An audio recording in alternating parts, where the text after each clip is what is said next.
अशीताङ्गः चतुर्भुजः ब्राह्मणी मातृकापतिः श्वेतवर्णहंसारूढ प्राक्दिशारक्षक शिवः शिरूढं वृषभारूढम्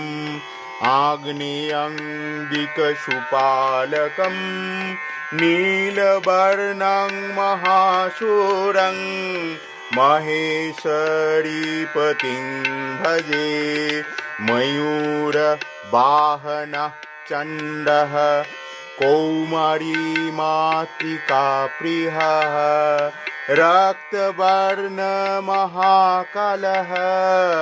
दक्षिणादिक्सुरक्षकः